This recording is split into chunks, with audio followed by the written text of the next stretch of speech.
notification reached Sera Vale at 6:40 while she was alone in her apartment, giving the woman who had cured aging exactly 30 days before her final renewal. She had made human time negotiable.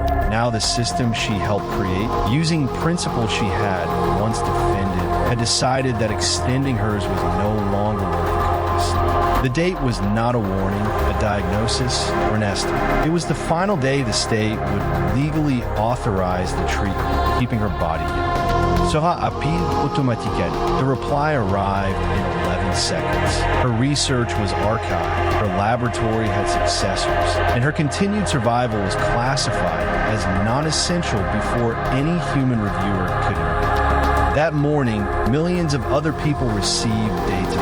Some had years remaining. Others learned, in frightened silence, that society had already finished calculating their value. Humanity had defeated aging without defeating death. The difference was that death no longer arrived by chance. It arrived as an administrative decision, delivered with perfect punctuality. Renewal began as a cellular reset, repairing accumulated damage and returning adult tissues toward a stable biological age of roughly 35, without replacing memory or identity. Sera was 58, but her heart, skin, muscles, and immune system had remained almost unchanged for more than 2 decades, with no visible sign of compromise. The first trials restored mobility, reversed organ decline, and gave terminal patients futures medicine had previously been unable to promise, changing the plans of entire families.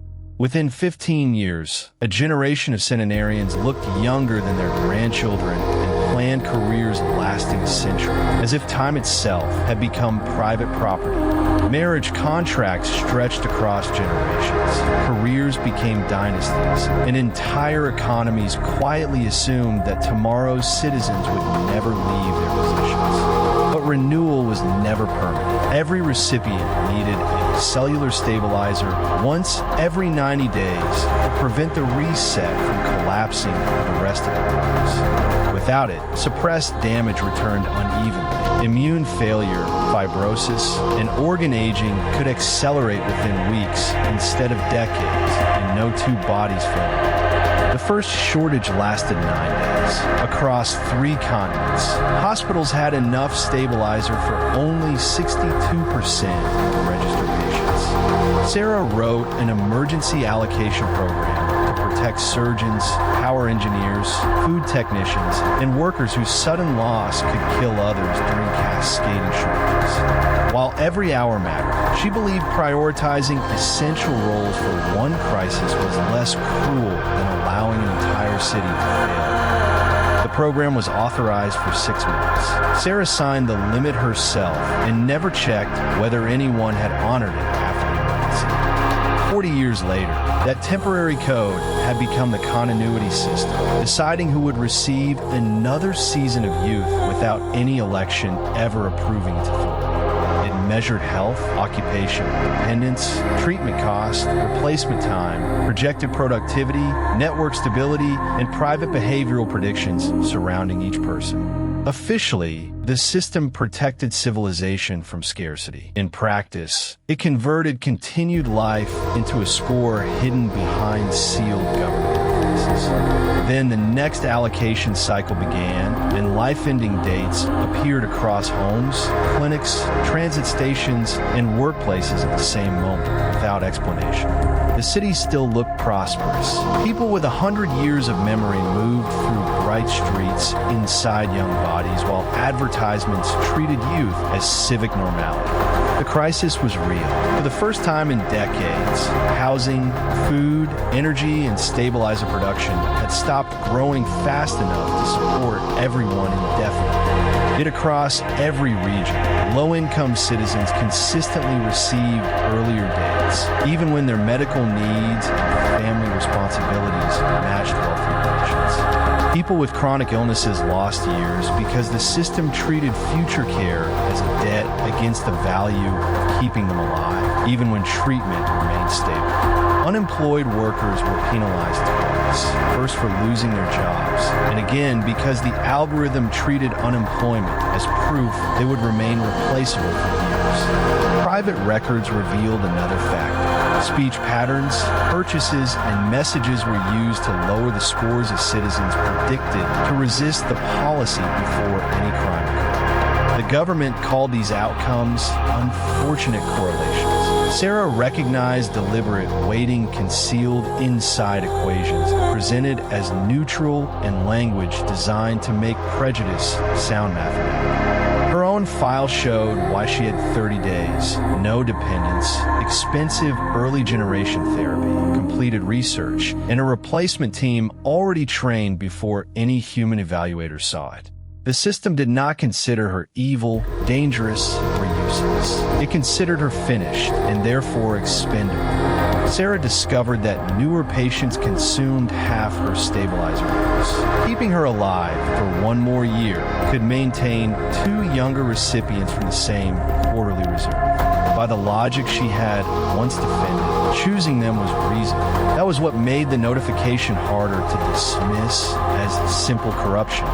One rejected patient was a 92-year-old caregiver supporting 3 disabled adults. Yet the system barely recorded that unpaid labor because it produced no salary. Another was a maintenance specialist whose work prevented failures, making decades of service almost invisible until the day his renewal authorization expired. The pattern was not an error. Sera found the architecture she had written decades earlier, expanded until emergency triage had become permanent social philosophy without public consent. The first line of the system was still hers: preserve the functions required for collective survival during the shortage. Nothing in that instruction said every person had equal. The software had spent 40 years learning how much inequality the sentence allowed without ever naming. Continuity officials did not deny the bias. They argued that removing it without a replacement mechanism would empty hospitals and destabilize essential services. They showed Sera simulations in which unrestricted renewal exhausted reserves within 4 months, sending millions into lethal rebound with detailed casualty estimates attached. Deleting the score and distributing doses by lottery sounded fair, until random losses removed entire surgical teams, grid crews, and food networks within a single year. Keeping the system protected the greatest number of lives. It also guaranteed, by design, that poverty, illness, and political inconvenience would shorten certain lives first. Sera searched for a third option and found a protocol buried beneath the commercial architecture, ignored for decades because it threatened market natural return. She had designed it before Renewal's first human trial, when she still believed any treatment powerful enough to stop aging required a safe exit. Natural return would taper stabilizer support over 18 months, teaching the body to resume ordinary aging instead of collapsing into accelerated failure. It could cancel every assigned death date, but it could not preserve the ageless bodies people had organized their futures with. Early recipients might not survive the transition. Their cells had depended on renewal longer than the protocol had ever been tested to reverse. Age-related disease would return. Hospitals built for eternal maintenance would suddenly need to treat frailty, dementia, cancer, and declining organs. Population pressure would not disappear for decades. Natural return offered no miracle, only a slower crisis no algorithm could solve. The transition also required most of the world's remaining stabilizer reserves. Once begun, humanity could not simply restart universal renewal without rebuilding the entire medical economy. Every government rejected the proposal. They preferred a cruel system they could manage over an uncertain future they could not calculate. Natural return still had one authorization path: the biological root key, stored inside the original recipient's treatment record. Sera had been that recipient. To free everyone else from assignments, she would have to become the first person permanently removed from renewal. The protocol would begin inside her body before the global command. If it failed, she would die while the continuity system remained intact. With 12 hours left before her appeal window closed, Sera entered the Corps and faced three choices: hierarchy, lottery, or irreversible human nature.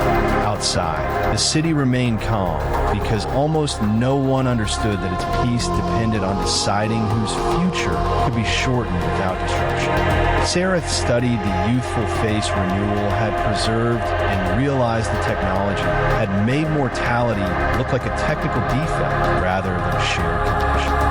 She opened a public channel, not to claim innocence, but to publish the allocation weights, the hidden exclusions, and the source code carrying her signature. Then she admitted what the government had avoided saying. Every version of immortality built on scarcity would eventually require someone to choose who stopped receiving.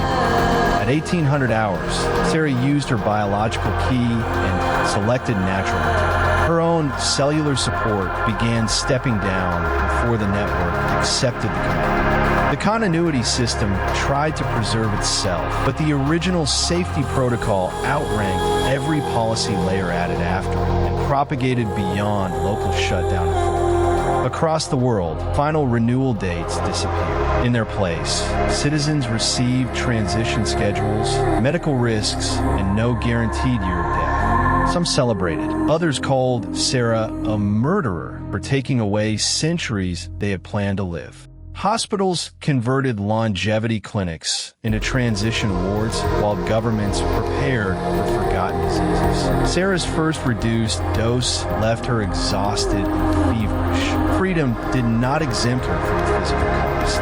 18 months later, every public life display changed to the same status. Expiration date unknown. Sera had silver at her temples and fine lines beside her eyes, visible signs that her body had begun carrying time again. She still did not know how long she would live, but no government, company, or algorithm had chosen her final day. Humanity had not solved scarcity, population, illness, or death. It had only stopped pretending that an algorithm could make mortality morally clean. It had not chosen death over life. It had chosen uncertainty, the condition every generation before renewal had once called being alive.